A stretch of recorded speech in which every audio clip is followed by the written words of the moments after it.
Hi friends, welcome to temple blogs Renuka. అందరూ బాగున్నారా? నేను బాగున్నానండి.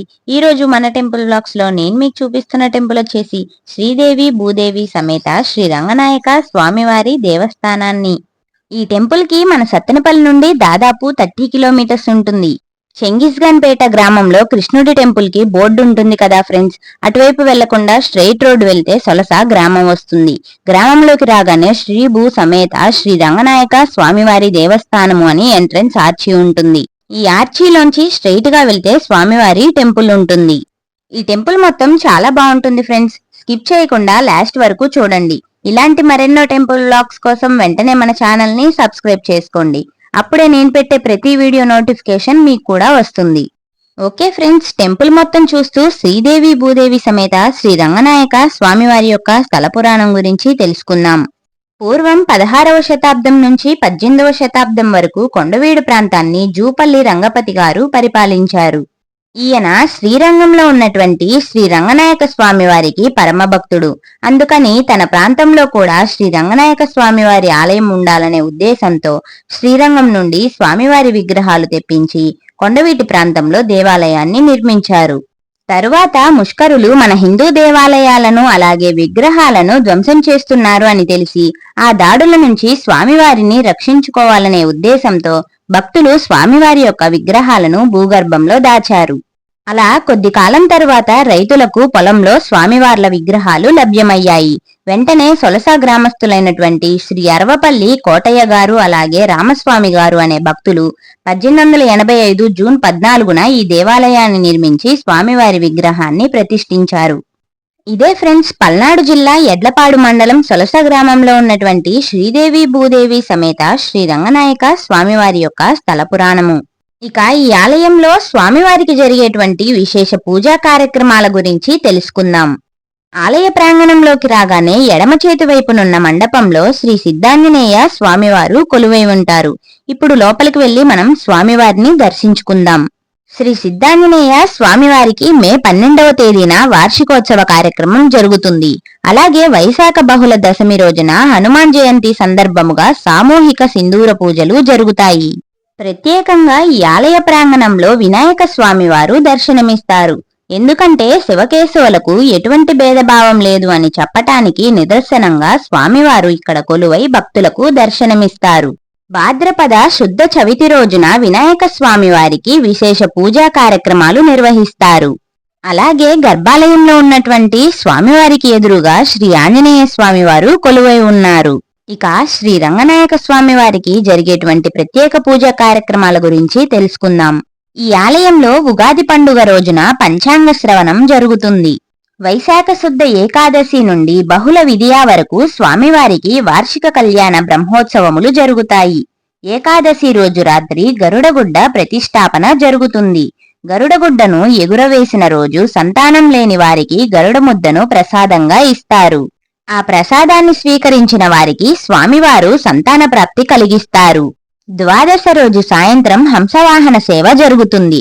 అలాగే వైశాఖ శుద్ధ చతుర్దశి రోజున సాయంత్రం స్వామివారికి ఎదురుకోలు ఉత్సవం అలాగే రాత్రికి కళ్యాణ మహోత్సవం జరుగుతుంది. మరుసటి రోజు పౌర్ణమి ఉదయం స్వామివారికి గరుడోత్సవం అలాగే సాయంత్రం రథోత్సవ కార్యక్రమం జరుగుతుంది. త్రయోదశి రోజున హనుమంత వాహన సేవ జరుగుతుంది. అలాగే వైశాఖ బహుళ పాడ్యమి రోజున ఉదయం చక్రస్నానం పూర్ణాహుతి కార్యక్రమాలు జరుగుతాయి. వైశాఖ బహుళ విదియా రోజున ఉదయం స్వామివారికి శ్రీపుష్పయాగం జరుగుతుంది. ఇక సాయంత్రం ద్వాదశ ప్రదక్షిణలు జరుగుతాయి. ఇలా స్వామివారి యొక్క బ్రహ్మోత్సవ కార్యక్రమాలు పూర్తవుతాయి. ఓకే ఫ్రెండ్స్, ఇక గర్భాలయంలో ఉన్నటువంటి శ్రీదేవి భూదేవి సమేత శ్రీ రంగనాయక స్వామివారిని దర్శించుకుందాం రండి. స్వామివారు యోగ నిద్రా ముద్రలో ఉండగా శ్రీదేవి భూదేవి అమ్మవార్లు పాదసేవ చేస్తున్నట్లుగా ఉండటం ఇక్కడున్నటువంటి స్వామివారి యొక్క విశేషం. ఈ వీడియో ద్వారా స్వామివారిని దర్శించుకోవటం మీకెలా అనిపించిందో కామెంట్ సెక్షన్ లో కామెంట్ చేయండి ఫ్రెండ్స్. శ్రావణ మాసం శ్రావణ శుక్రవారాల్లో అమ్మవారికి స్వామివారికి కుంకుమ పూజ కార్యక్రమాలు జరుగుతాయి. అలాగే శ్రీకృష్ణ జన్మాష్టమి రోజున స్వామివారికి ఉట్టి కొట్టడం అలాగే ఊరేగింపు కార్యక్రమం జరుగుతుంది. ఆశ్వీయుజ శుద్ధపాడ్యమి నుండి నవమి వరకు అమ్మవారికి విశేష అలంకారాలు పూజలు నిర్వహిస్తారు. విజయదశమి రోజున సెమీ పూజ మరియు స్వామివారికి ఊరేగింపు కార్యక్రమం జరుగుతుంది. ఇక కార్తీక శుద్ధ పాడ్యమి నుండి అమావాస్య వరకు నెల రోజులు నక్షత్రమాల విశేష దీపాలంకరణ సేవలు స్వామివారికి జరుగుతాయి. అలాగే డిసెంబర్ 15 నుండి జనవరి 14వ తారీఖు వరకు ధనుర్మాసం నెల రోజులు స్వామివారికి ధనుర్మాస పూజలు మరియు విశేష అలంకారములు నిర్వహిస్తారు. అలాగే భోగి పండుగ రోజున ఉదయం గోదారంగనాథుల కళ్యాణ మహోత్సవం జరుగుతుంది. సంక్రాంతి రోజున సాయంత్రం స్వామివారికి గ్రామోత్సవ కార్యక్రమం జరుగుతుంది. ఓకే ఫ్రెండ్స్, ఈ ఆలయ విశిష్టత గురించి ఆలయ అర్చక స్వామి అయినటువంటి పరుచూరి రామకృష్ణమాచార్యులు గారి మాటల్లో విందాం రండి. పల్నాడు జిల్లా ఎడ్లపాడు మండలం సొలస గ్రామంలో చేసినటువంటి శ్రీ భూ సమేత శ్రీ రంగనాయక స్వామి వారు పూర్వం రెడ్డి రాజుల కాలంలో 16వ శతాబ్దం నుండి 18వ శతాబ్దం మధ్యలో రంగభూపతి రాజుగారు ఆయన ఈ స్వామివారిని శ్రీరంగం నుంచి తీసుకొచ్చి శ్రీరంగపట్నం పేరుతో ఊరు ఏర్పాటు చేసి ఈ స్వామివారిని అక్కడ ప్రతిష్ఠించి కొన్ని సంవత్సరాల పాటు స్వామివారిని కొలవటం జరిగిందనమాట. తదుపరి కాలంలో ముస్లింస్ పరిపాలనలో స్వామివారి విగ్రహాలు భిన్నం చేస్తున్న ఉద్దేశంతో స్వామివారిని భూస్థాపితం చేయడం జరిగింది. మరలా తిరిగి 18వ శతాబ్దంలో స్వామివారి విగ్రహాలు బయటపడగా అరపల్లి రామస్వామి కోటయ్య అనే రట్టకులు ఈ స్వామివారిని తీసుకొచ్చి 1885 జూన్ 14వ తేదీన సొలస గ్రామంలో ప్రతిష్ఠించడం జరిగింది. ఈ స్వామివారిని నమ్ముకున్న తర్వాత వారు అప్పట్లోనే స్వామివారికి 150 ఎకరంగా భూమి విరాళం చేయడం జరిగిందనమాట. స్వామివారికి వైశాఖ మాసంలో వైశాఖ శుద్ధ ఏకాదశి నుండి బహుళ విధి వరకు స్వామివారికి బ్రహ్మోత్సవాలు జరుగుతాయి. చతుర్దశి రోజున స్వామివారికి కళ్యాణం అత్యంత వైభవంగా జరుగుతుంది.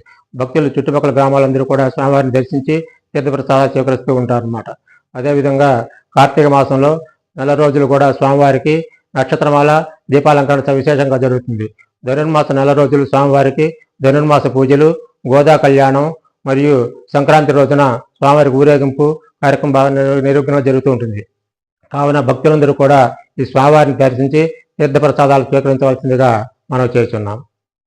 ఈ టెంపుల్ యొక్క టైమింగ్స్ వచ్చేసి ప్రతిరోజు ఉదయం 6 గంటల నుంచి మధ్యాహ్నం 12 గంటల వరకు ఉంటుంది. అలాగే సాయంత్రం 6 గంటల నుంచి 8 గంటల వరకు ఉంటుంది. ఓకే ఫ్రెండ్స్, చూశారు కదా మరి సొలస గ్రామంలో ఉన్నటువంటి శ్రీదేవి భూదేవి సమేత శ్రీ రంగనాయక స్వామివారి దేవస్థానాన్ని. ఈ వీడియో మీకు నచ్చిందనే అనుకుంటున్నాను. నచ్చినట్టయితే లైక్ చేయండి, షేర్ చేయండి, కామెంట్ చేయండి. ఇలాంటి మరెన్నో టెంపుల్ బ్లాగ్స్ కోసం వెంటనే మన ఛానల్ని సబ్స్క్రైబ్ చేసుకోండి.